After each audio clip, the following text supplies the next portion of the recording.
What's going on, everybody? Today we're diving into a topic that's heavy, complicated, and honestly long overdue. And that's the N-word, where it came from, what it's meant throughout history, how it's been reclaimed, and why even today a lot of white supremacists and individuals get offended when they're told that they can't say it.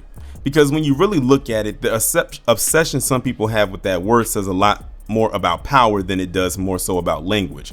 So we're going to take our time and go step by step of why this is. The N-word, actually, believe it or not, didn't even start out as a slur. It actually evolved from words like Negro and Niger, used centuries ago to describe people with dark skin.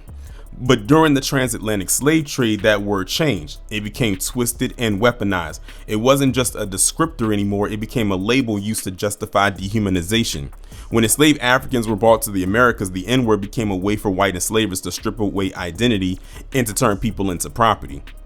And that legacy didn't stop after slavery, because during Reconstruction and Jim Crow, it was used as a word of terror. It wasn't just shouted during lynchings, it was printed in newspapers, used by politicians, teachers, and everyday people. It was a reminder of who had power and who didn't. So when people try to call it as just a word, they're ignoring centuries of pain and violence that comes along with it. Fast forward to the 20th century, especially during the civil rights and hip hop eras, and something shifts. Black communities start taking the same word, flipping it, and using it among themselves. The harsh ER becomes A. The venom becomes something familiar, even affectionate in some spaces. Now, not everyone agrees with that. Plenty of black folks reject it completely, and that's completely valid. But for others, it became a way to take the power out of the word, a form of linguistic resistance, if you will. It's like saying you can't use this to hurt us anymore, so we'll decide what it means now. But that reclamation doesn't make it fair game for everyone. It's not a double standard, it's simply context, it's history, and pretending that everyone should be able to use it equally ignores that history entirely. Now here's where it gets interesting and honestly very revealing. Some white people, especially those aligned with racist or white supremacist thinking, get very angry when they can't say the word. They claim it's unfair or that words shouldn't have rules. But what they're really mad about isn't censorship like they'll have you to believe.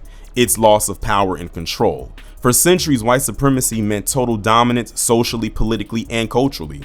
And the N-word was one of many tools used to enforce that dominance. So when society says, no, you don't get to use this anymore, it represents a tiny piece of power that they've lost and what triggers the outrage. It's why they frame it as a free speech issue when it's actually not. It's about privilege. Let's talk about the psychology behind all of this. The urge to say that word for some white supremacists is about testing boundaries. They want to prove that no one can tell them what to do, especially not black people. It's tied to the same mentality that shows up when people complain about affirmative action, DEI programs, or even Black Lives Matter. It's that fear that equality somehow means they are losing something. So when someone tells them you can't say that, they interpret it as oppression, when in reality, it's just accountability. This obsession with the N-word is really an obsession with keeping control over narratives and over culture and over who defines what is and what is not acceptable. Because if you can't even say the one word that's used to represent domination, it reminds you that times have indeed changed and you're not the center anymore. That's the real root of it. It's insecurity dressed up as free speech. Another thing you'll notice, people who defend the right to say the word often bring up hip hop or comedy. They'll say something like, well, rappers say it all the time, or you hear it in movies, but that's just a distraction. The word's meaning changes based on who says it and why. Just like how you can joke about your own experiences, but someone outside the community can't. Context in this stance indeed matters. And deep down, most people understand that. So when someone insists they should be allowed to say it, it's rarely about fairness. It's about wanting to erase that difference, to flatten out the history and pretend everyone's on equal footing when clearly we aren't. A perfect example of that, and this is what's going to lead me into talking about the inspiration of this deep dive, and shout out to the Jew Almighty channel, because I was listening to a commentary that he did about the Cartier family and they're defending Nick Fuentes, and in a part of the video they talking about him basically defending his ability to use the N-word. So what I did was I gathered a clip from that part of the commentary, which was like near the tail end of it. And you're going to see exactly what I mean right here and why this fits perfectly in the deflection portion of this deep dive. There's got to be one real Can the real please stand up? There has to be one real left in America, in this damn country. Are there any real left that actually got censored and banned on YouTube? Where's the real niggas? Conservatives love Nick Fuentes and think he's so base for saying the N-word unapologetically. I have zero tolerance for anybody non-black that says the N-word, because why? What's your point in doing it? What are you hoping to gain from it? Nick Fuentes is doing this for attention, to go viral so people call him base. And then goofballs like the Cartier family laugh, promote it, and say they love Nick so much. So he's basically justified in saying it because he has coons like this that approve of it. And I'll die just to inspire another generation of them. I'll tell you who's a real Kanye West. Ye is a real nigga. I'm another kid from Chicago like him. I'm a real nigga. And I know that with everything I've done to this point, notwithstanding whatever happens tomorrow or the next day or any other day, I know there's 1,000 real niggas that are inspired by watching the show. And they may have a lot of people fooled. Maybe in the end of it, they'll have a lot of people fooled.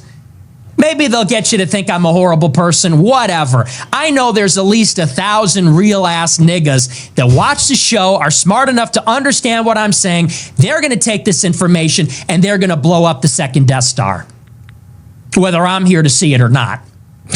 The Death Star is funny. That's the game. That's funny. I just don't think, hey, the people out there, if you get offended by that, but then you go and you listen to rap and they talk about killing each other and they really do it, then that you stepping over pennies to pick up, or you stepping over dollars to pick up pennies. The worst part about this section is, or this video that you heard, is that it's not even Nick Fuentes saying the word simply. That's bad enough, and it looks painful for him to say, because like I said, he has horrible posture. But it's the fact that you have these three chuckleheads up there defending him being able to use this word, when really in reality you would think that it would be Nick Fuentes saying, why can't I say it, and all this, that, and the third. And he probably has said something like that, but it's the fact that these three fools up there are saying, oh, it's okay for him to say. And notice the last one right there, he used the example that I said, oh well, because in hip-hop, whenever they start doing that, that's the deflection right there. That's why I call this section the cultural deflection. It just happens that the person who's doing the cultural deflecting happens to be within the culture itself. So that makes it even more offensive. At the end of the day, this isn't about policing language, it's about recognizing history and power. If the only way someone feels free is by being able to say a racial slur, that's not freedom, that's entitlement. The N-word came or carried centuries of pain, violence, and survival. So it's not simply just a word, it's a mirror showing how much this country still struggles to face its past. So when the white supremacists get offended that they can't say it, what they're really mourning is the loss of control that they once had. And that's something we should all keep calling out, because understanding that truth is how we indeed move forward. Y'all let me know what y'all think about this down in the comments, and I will talk to you in the next one.